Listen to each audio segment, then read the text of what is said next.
formación docente, de un montón de aspectos que tenemos todos que reflexionar. Y ahora en este panel, pues bueno, se titula La tecnología y el aprendizaje y vamos a tratar el fascinante mundo de la inteligencia artificial en el mundo de la educación. Porque bueno, ha impactado en todos los campos empresariales, pero sobre todo en la educación hay que tener unos puntos muy claros, que es los que vamos a tratar con nuestros panelistas, ya que como bueno, todos sabemos, la inteligencia artificial en una frase es aquella que automatiza la recopilación de datos y genera soluciones predictivas. No es algo nuevo, ya lo hemos visto en Spotify, Netflix, GPS, pero en la educación tiene ciertos matices y ciertas novedades, que es lo que vamos hoy a tratar. Sobre todo nos interesa bueno, pues a todos los docentes que trabajamos con alumnado en carreras creativas o de diseño, como es en el caso de UDIT, en la que pertenezco. Entonces, los grandes temas que vamos a tratar va a ser el impacto ético y social en la inteligencia artificial, y cómo combinar esto con las propuestas que bueno, la UNESCO y PISA en concreto nos proponen de las competencias globales, a ver cómo combinamos lo interactivo y digital con la relación humana en las clases. Y el tratamiento de la propia información que nos proporciona la inteligencia artificial. Por otro lado, también vamos a hablar ampliamente de las herramientas de aprendizaje, ¿no? que la inteligencia artificial nos ofrece en el mundo educativo, y especialmente nos vamos a centrar también en el chat GPT, que tan en boga está. Entonces, sin más dilación, porque sé que vamos mal de tiempo, voy a presentar al primer panelista, que es Frank Scandell, que bueno, es coordinador general de socios institucionales y alianzas internacionales, del miembro de Odiseia, que como todos sabemos es el Observatorio de Impacto Social y Ético de Inteligencia Artificial. Es un excelente divulgador de ciencia y tecnología, con un montón de conferencias a sus espaldas en las mejores universidades. Y bueno, sin más, te paso la palabra, Frank, y empezamos con la ética en la excelencia académica a través de la inteligencia artificial.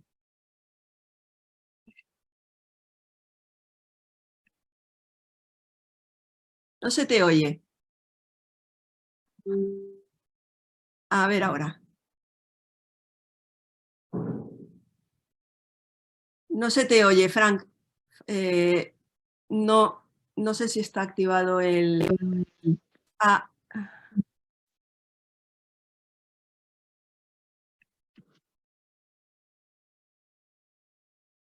Yo no le oigo, no sé si vosotros le escucháis. No se escucha. No se escucha. No se escucha. Ok, un momento. Ahora sí, perfecto. Ahora sí. Perfecto, sí. Ok, ahora sí. Bueno, primero que todo, ahora sí, hablando de tecnología, ¿no? Muchas gracias por la presentación. Como quien ha dicho, primero que todo, la puntualización que esto que estoy utilizando no tiene nada que ver con piratas informáticos, se llama quimioterapia. Así que hay que tener la cabeza cubierta por si acaso surge la pregunta. Bien, vamos a entrar a ello directamente. En la siguiente, por favor. Ahí. Tenemos ahí, la anterior, por favor.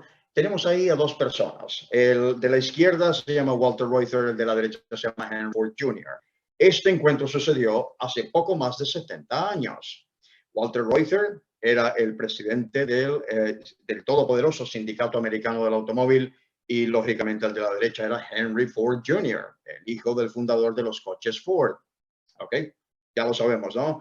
Segunda revolución industrial, líneas de automatización, etc. Dice la historia, aparentemente apócrifa, que una tarde estaban caminando por una de estas plantas, viendo la automatización de la planta, máquinas construyendo coches, y entonces Walter le dijo a Henry, Henry, ¿cómo vas a hacer que esas máquinas compren coches? Y Henry se dio la vuelta y le dijo, Walter, ¿cómo vas a hacer que esas máquinas te paguen las cuotas del sindicato? Y es que la capacidad de dar respuesta a los grandes desafíos de nuestro tiempo, que tiene que ver con casi este sarcasmo, si la historia es apócrifa de verdad, tiene que ver con contexto macro también. Algo tan específico como los otros panelistas nos han venido explicando, cómo en sus universidades públicas, en la mayoría de los casos, otras privadas, cómo vienen resolviendo los problemas. Hay contextos macro que hay que tomar muy en cuenta. Por tanto, siguiente, ok, tenemos tres palabras ahí: IA, ética y excelencia académica, o educación, o aprendizaje en este caso. Todos los educadores que están aquí saben perfectamente que es que el aprendizaje tiene que ser excelencia académica sí o sí. Entonces, la IA ética, para los que no están viendo la pantalla y están escuchando, para ello es fundamental abordar la ética en su desarrollo y aplicación desde la base para que garantice y beneficie a la sociedad en general, pero fundamentalmente la excelencia académica, porque no es solamente se trata de que los estudiantes obtengan una carrera y vayan entonces al mercado laboral, es el impacto que ellos van a generar a nivel individual para ellos mismos y a nivel social asimismo. Por tanto, tres cuestiones que son macro, que están, digamos que en la periferia o están en el centro de esta cuestión. Siguiente, por favor. En este sentido, tenemos ese primer gráfico ahí. Ok, llega hasta 2021 porque si no, la línea se sale totalmente de la pantalla. Esto que estáis viendo es la medición de el número de registros de patentes anual de inteligencia artificial a nivel mundial. Veis que a partir de aparentemente 2017-2018 se dispara totalmente. Ahora mismo está disparado totalmente. Es decir, el número de patentes que se está escribiendo, que son al fin y al cabo doctorandos y doctorados que lo hacen, que lo tienen que hacer, porque eso luego va a servir a nivel corporativo, a nivel corporativo de las universidades de donde vienen estos estudiantes. A nivel corporativo es lo que sirve, es el primer paso para construir aquello que se vaya a hacer en el campo de la inteligencia artificial, que es lo que estamos tocando o lo que estoy tocando yo ahora mismo específicamente. Siguiente. Pues bien, en este segundo gráfico, otro tercer aspecto que parece inconexo, mide el total anual de inversión corporativa en inteligencia artificial por tipo. Ok, estáis viendo la pantalla entonces. Fijaos en las dos flechas arriba a la mano derecha. Fijaos en esas dos flechas, porque el color rojo y el color verde. El color rojo indica fusión o adquisición y el color verde es inversión privada. Si veis de 2020 a 2021, la inversión privada todo por dos es una absoluta barbaridad, ¿ok?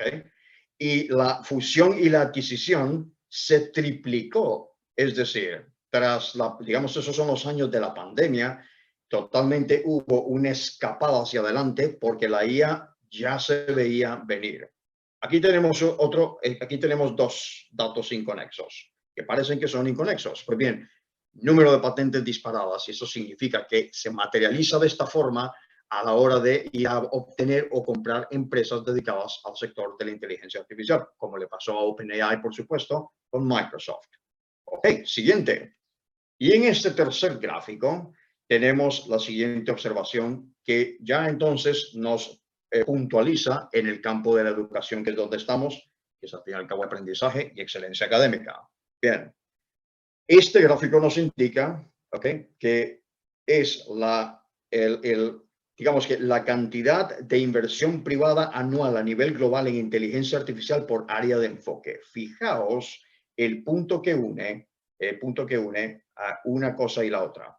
El total 93,54 mil millones de dólares, en este caso en 2021, pero la línea de abajo, si veis, es educational tech, es decir, tecnología que se emplea al sector de la educación. ¿Sabéis qué porcentaje es eso? Si vosotros, que hay gente muy inteligente, pero sabe perfectamente que es 1,32% de ese total.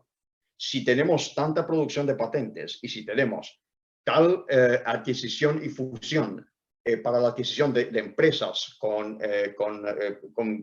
material propietario que tiene que ver con inteligencia artificial, ¿cómo es posible que solamente un 1,32% de esa inversión esté dedicada a tecnología para la educación? Algo está fallando. Siguiente, por favor.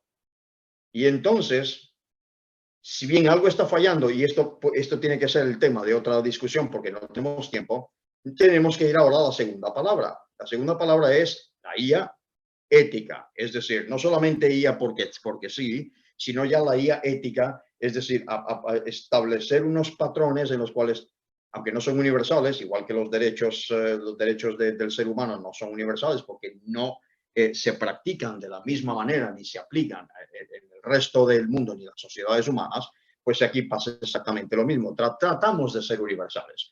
Ese es uno de los trabajos, es el trabajo titánico que hace, por ejemplo, Odisea, a la que yo no represento directamente hoy, solamente al final la representaré. Ahora mismo estoy dando mis propias opiniones. Pero en este caso, inteligencia artificial ética, nosotros le podemos llamar, y como estos sistemas de IA que sean justos, transparentes, responsables, respetuosos con los valores, que consideren cuidadosamente el impacto social, ético y moral de los sistemas de IA. ¿Qué datos tenemos al respecto? A nivel de Iberoamérica, ¿qué datos tenemos? Tenemos datos al respecto. Y son una serie de consideraciones sobre la inteligencia artificial ética que ya sabemos que es un producto que es de mercado, lógicamente. Ya hemos visto las fuerzas de mercado, cómo se están comportando en este sentido. Pero en el caso ético tenemos cifras y tenemos tres grandes campos. Solamente tres vamos a mencionar aquí. En Iberoamérica, ahí está la fuente, para después a quien lo quiera consultar, por supuesto, la organización, esta maravillosa gente radicado de Conecta Iberoamérica, le puede pasar la presentación, ahí está la fuente. Privacidad y datos. En Iberoamérica, el 65% de los encuestados, ahí lo veis, es de UNESCO, además, considera la privacidad de los datos como el principal desafío ético en la IA. Y nuestra moderadora aquí es una experta al respecto, además. Ese es un dato interesante. El segundo dato es, en este caso, siguiente, por favor. Gracias. Otra más. Y yo la tengo aquí al lado también. Otra más. El diseño. Gracias. El 82%, dice ahí, el 82% de los expertos en Iberoamérica, con su fuente, afirman que la inclusión y la diversidad en el diseño de sistemas de IA es crucial para evitar sesgos y discriminación. Aquí me detengo a hacer dos observaciones. Tengo que ir muy rápido, lo siento mucho, pero dos observaciones. A los colegas que están en Argentina, tenéis ahí una maravillosa persona llamada la jueza, la doctora Gabriela Bussellini, que lidera un proyecto llamado IgualesBot, lo tenéis en ia-género.com, ¿okay? Es un bot inteligente para la detección de sesgo de género, en este caso, en el campo de trabajo. ¿Okay? Por ejemplo, ese es uno de los ejemplos que voy a mencionar ahora, ¿de acuerdo? Y otra cosa, la cuestión del sesgo, ¿okay? Como estas personas vienen del ámbito universitario, pues lógicamente son ingenieros, no hay que pensar, y esto para las personas que no están en el panel y son a lo mejor estudiantes que están viendo, no hay que pensar que el sesgo ocurre porque es algo intencional, es algo que es absolutamente humano y que hay que corregirlo y hay que detectarlo. Y que, como hemos dicho anteriormente, desde la base hay que atacarlo. Siguiente, por favor. Y en este caso, el 3, aquí dice 4. Aquí el 3 es la ética, es a ver ahí, gracias. Es la ética de impacto. Nuevamente, datos de Iberoamérica en general. 68% de los encuestados, ahí está la fuente, considera importante evaluar los posibles efectos negativos de la IA en la equidad y la justicia social. Este es un trabajo que puede estar perfectamente, si no lo está, y posiblemente sí lo esté con esta gente brillantísima que tenemos hoy aquí, de toda Iberoamérica, que este trabajo puede estar no solamente haciendo en organizaciones sin ánimo de lucro como es Odisea o empresas privadas, también las universidades están o podrían estar involucradas en consorcios, en ecosistemas para el estudio de este tipo de cuestiones. Pero la mayoría de ellas ocurre porque son sesgos y porque no son, repito, no tienen que ser necesariamente, no tiene que ser algo malo o maligno o algo que se esté haciendo adrede. Es algo muy humano, pero hay que, digamos que hay que implantar esos conceptos éticos como algo primero recomendado y luego como algo normativo también, porque eso vendrá. Bien, siguiente, que tengo que ir deprisa. Muy bien, conclusiones en este sentido. La IA ética es esencial para promover una nueva excelencia académica en Iberoamérica, la aplicación de la IA ética en la educación. Uno, ofrece oportunidades para personalizar el aprendizaje. ¿Sí? Dos, brindar apoyo individualizado, identificar dificultades tempranas y mejorar el acceso a recursos educativos. Habéis visto la cantidad enorme de ejemplos que nos han dado aquí los colegas de las universidades que han estado antes con nosotros. 3, nos vuelve a proveer de un tesoro cognitivo casi olvidado. Y aquí me voy a detener porque veis ahí en la diapositiva que hay 2 estrellas. Aquí hay una cuestión cognitiva que vamos a recordar porque ChatGPT o Perplexity o Bard, bueno, Bard no está disponible todavía en Europa, nos está dando la siguiente oportunidad. Nosotros hemos sido educados, también nosotros los que tenemos cierta edad, hemos sido educados para saber responder. Pero esto nos está dando la oportunidad de aprender a preguntar. Prompt Engineering, esta nueva o incipiente carrera que parece estar naciendo por ahí. Prompt Engineering tiene mucho que ver con esto. En vez de pero aprender a preguntar, que no es nada nuevo, porque los antiguos filósofos naturales y luego llamados científicos a partir del siglo XIX es lo que estaban haciendo con la naturaleza. Estaban disparándole preguntas a la naturaleza y basado en esas respuestas estaban formulando. Eso es filosofía de la ciencia, lo dejo para los expertos eso. ¿Ok? Siguiente, por favor. ¿Y cuál es el potencial transformador en la educación? Ok, esto lo tenéis ahí en pantalla, lo podéis ver luego, podéis ir a ver cuáles son las diferentes herramientas, no solamente ChatGPT, EduAPI, por ejemplo, que viene de OpenAI, etc. Lo dejo ahí, pero quiero llamar la atención al respecto. Lo que estamos viendo en pantalla, ok, son ya herramientas que están planteadas para no la inteligencia artificial débil, como nosotros la conocemos, sino para la inteligencia artificial general. Y eso es otro, para los países que juegan al béisbol, eso es otro juego de béisbol, ¿eh? Eso es una bola curva, porque ya se está planteando para otro nivel totalmente. Es decir, que esto viene o viene. ¿Y qué pruebas hay al respecto de que esto viene o viene? Ahí tenéis, luego podéis ver las fuentes. Bueno, el mismo OpenAI está hablando de la gobernanza de la superinteligencia. Y podéis leer ahí abajo precisamente que la superinteligencia artificial, ASI por sus siglas en inglés, es algo muy superior a la AGI, que es la inteligencia artificial general, y la inteligencia artificial general todavía no la conocemos. Es decir, ellos están ya pensando 5 o 10 años en el futuro mínimo, 5 o 10 años en el futuro de cómo gobernar una superinteligencia artificial. Por lo tanto, estamos ya tardando en el sentido de transformar los currículums educativos para poder abordar esta cuestión, porque al fin y al cabo los estudiantes tienen que amoldarse a las fuerzas del mercado. Siguiente, por favor. Y siguiente, por favor. Ok. Y en ese sentido, en el sentido todavía no de la educación, porque no lo podemos divulgar todavía, hay 4 proyectos diferentes con universidades españolas, muy buenos y muy potentes que tiene Odisea. Lo que pasa es que hasta el momento de esta fecha no se pueden divulgar, ¿ok?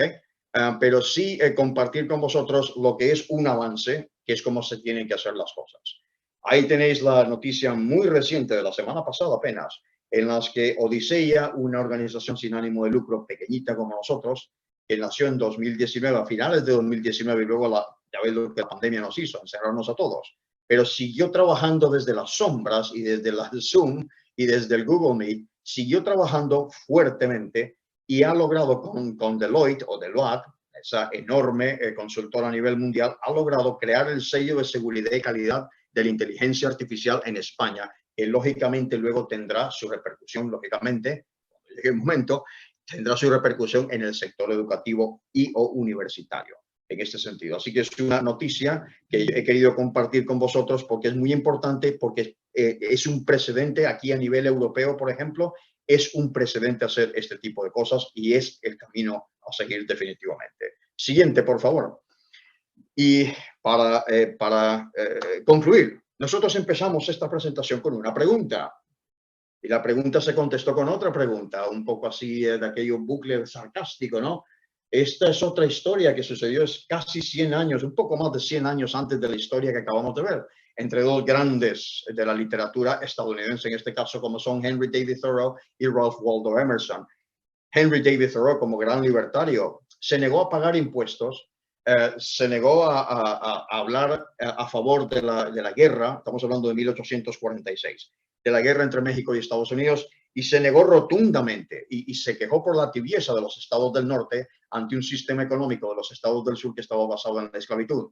Y le encerraron en la cárcel. Por eso Ralph Waldo Emerson, su mentor y gran amigo, otro enorme autor, primer psicólogo y último filósofo de los Estados Unidos, fue a visitarle a la cárcel. Cuando le vio detrás de los barrotes, le dijo: Henry, ¿qué haces ahí adentro? Y Henry le contestó: Ralph, ¿qué haces ahí afuera? Esa es una respuesta a los grandes desafíos de nuestro tiempo. Siguiente, por favor. Con lo cual, yo me despido y aquí están los datos de contacto y espero que esto sirva un poco también de reflexión. Muchas gracias. Muchas gracias, Frank Escandell, interesantísimo y bueno, por falta de tiempo no quiero entretenerme mucho, pero el gran tema de la ética, al final lo que estamos hablando son de derechos fundamentales y estamos hablando de ir alineados con el Reglamento General de Protección de Datos y sobre todo derechos de autor, que tanto nos interesa en la enseñanza, tanto al alumnado como a los docentes, a la hora, por ejemplo, de, en los manuales docentes que solemos colgar los profesores en Internet, no son por estar en Internet de uso libre. Y eso tenemos que tener claro. Y lo está utilizando inteligencia artificial para generar constantemente textos sin nuestra conocimiento. Ya no digo, sí, exactamente. Entonces, bueno, eso es algo que tenemos que tener en cuenta y esperemos que en breve pues haya una manera ya de regular cuáles son las fuentes consultadas, y eso sí se lo tenemos que pedir al alumnado, que tenga mucho cuidado y mucha precaución en saber esto. En fin, muy breve porque no tenemos tiempo, pero la verdad es que tu tema a mí personalmente me apasiona y bueno, has tocado ahí además el IAG, que es, bueno, no sé si es diferente a la IAEL, que la IAG, la general, es la que intenta imitar al ser humano y es la peligrosa, es la que tenemos que controlar. Entonces, y entre ellas está, bueno, si no me equivoco, está ChatGPT, que es la más usual y de la que luego nos hablarán otros ponentes. Bueno, pues dejándolo así y ya cogiendo tu contacto y siguiendo la conversación, más adelante pasamos al siguiente ponente, panelista, que es Alan Upside, que es biólogo, especialista en educación y gestión de proyectos.